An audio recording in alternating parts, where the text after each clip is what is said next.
Hey guys, Mr. Metric here, and welcome back. Today I've got some of the darkest, most shocking, and emotionally twisted stories I could find online. So sit back, relax, and enjoy the stories while I play some Minecraft in the background. If you enjoy this kind of content, make sure to subscribe because I've got plenty more stories coming your way. Now, without wasting any more time, let's jump into today's first story. I let my cyberbullies believe I killed myself, and I never told them the truth. Back in 2021 and 2022, when I was 17 and 18 years old, Discord was basically my entire social life. I wasn't very popular in school, so after classes, I'd spend almost every evening hanging out in one particular server. At first, it honestly felt like I'd finally found people who understood me.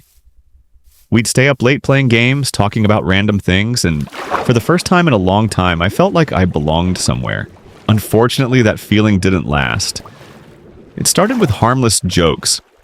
People would make fun of my voice whenever I joined a voice call, then they started mocking the way I typed. Every opinion I shared became something to laugh at. If I joined a call, someone would immediately say, "Great, he's here," and everyone else would burst out laughing. At first I laughed with them because I genuinely thought that's just how online friends joked around. I convinced myself I was being too sensitive, but eventually I realized they weren't joking. I had become the server's favorite target. Every single day I'd wake up wondering what they'd find to make fun of next. They edited my profile picture into embarrassing memes. They made fake screenshots to make me look creepy. Whenever someone new joined the server, they'd warn them about me before I even had the chance to introduce myself. Soon, complete strangers were insulting me over things that had never even happened. The moderators saw everything. Nobody stepped in. Some of them actually joined in. That's when it stopped feeling like jokes and started feeling like I was trapped. I stopped eating properly. I barely slept anymore. I stopped replying to my real-life friends because I was too embarrassed to admit that people I'd never even met in person had so much control over my emotions. Every night I'd tell myself not to log back in, and every morning I'd find myself opening Discord anyway, hoping maybe things would finally be different. They never were. Every day there was a new joke, a new nickname, a new reason for everyone to laugh at me. One night everything finally caught up with me. I remember sitting alone on my bedroom floor at around 2 in the morning, staring at my phone for nearly an hour. I felt completely empty. I genuinely believed nobody would care if I disappeared. Before logging off, I sent one final message to the only person in that server who had ever shown me even a little kindness. I wrote, "I'm sorry. I don't think I can do this anymore. I am going to kill myself." Within seconds, they started replying, "What do you mean? Please answer. Are you okay?" I saw every notification appear on my screen. I didn't answer a single one. I turned off my phone, deleted Discord, and walked away from that entire part of my life. I didn't delete my account. I didn't announce I was leaving. I simply disappeared. The truth is, I never attempted suicide. The next morning, my parents noticed something was seriously wrong. After one of the hardest conversations I've ever had with them, they helped me find a therapist. Recovery wasn't quick. It took months before I even felt remotely like myself again. Eventually, I graduated, started college, made actual friends, and found hobbies that had nothing to do with the internet. Slowly, life became worth living again. Nearly 3 years later, curiosity got the better of me. I created a brand new Discord account with a completely different username, profile picture, and email address. There was nothing connecting it back to me. I searched for that old server, joined it, and quietly looked around. Most of the same people were still there, but something felt different. The server wasn't nearly as active as I remembered. The jokes had disappeared. People seemed oddly careful about what they said to one another. Out of curiosity, I searched for my old username. There were hundreds of messages. The night I disappeared, the person I'd messaged had posted screenshots of our conversation because they genuinely thought I was about to hurt myself. Everyone started trying to contact me. They spammed my Discord account. They searched my other social media. Some even tried finding relatives through Facebook. Nobody found anything. Then the rumors started. Someone claimed they'd found an obituary with my first name. Someone else said they'd heard through another user that I'd taken my own life. Nobody ever verified any of it. Nobody questioned it. They simply accepted that I was dead. As I kept there scrolling, I realized something that honestly made me feel sick. People weren't making fun of me anymore, they were apologizing. One of the moderators admitted they'd ignored the bullying because they thought it was just internet drama. Another person wrote that they wished they'd spoken up. One user admitted they'd been avoiding Discord because every time they logged in, they remembered what had happened. Then I found one message that completely broke me. "I think we killed him." I just stared at those words for what felt like forever. None of them knew I was sitting there reading every single message. Then I noticed something else. The person who had bullied me the most had completely changed. Whenever someone started picking on another member, they shut it down immediately.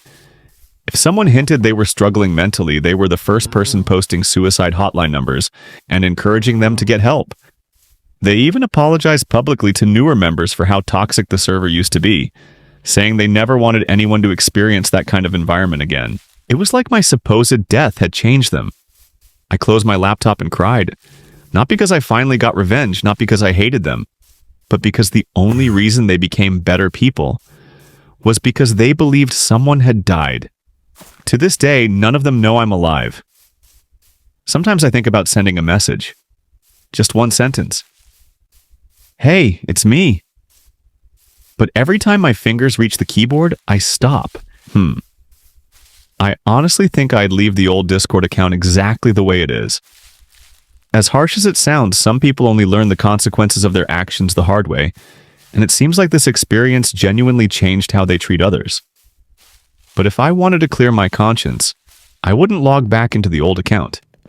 I'd use the new account and simply tell the group that I knew the person behind that account. I'd explained that he didn't die, but he went through a severe mental breakdown, disappeared from social media, and is finally doing okay now. Then I'd just sit back and see how everyone reacts.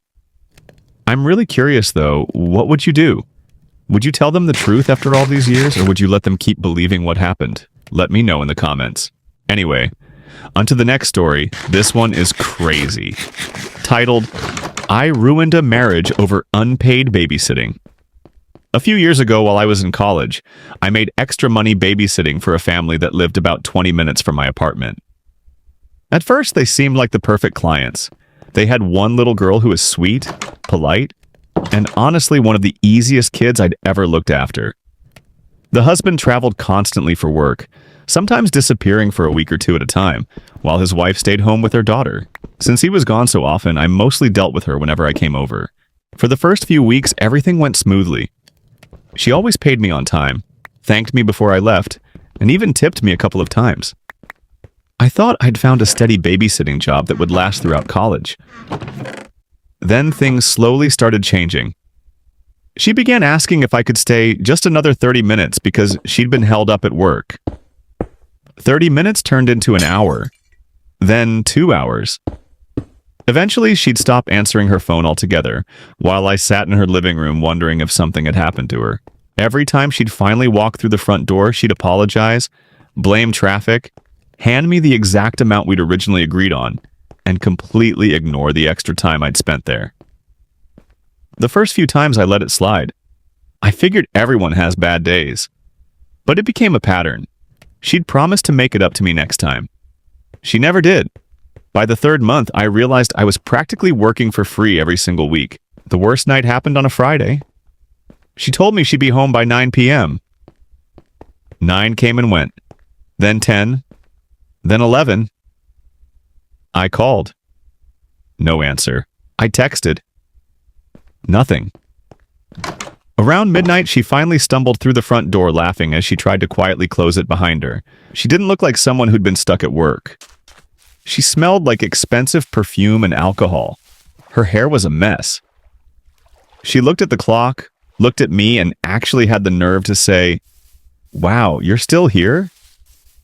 Still here? I'd been taking care of her daughter for 3 extra hours. Then she handed me the exact same amount we'd agreed on before leaving. Not $1 more. When I politely reminded her we'd agreed she'd pay extra if she was late, she rolled her eyes and said, "It's only a few hours, don't be dramatic." That sentence stayed with me. I almost quit right there. But I needed the money. A couple of weeks later, something happened that explained everything. I arrived a little early for my shift.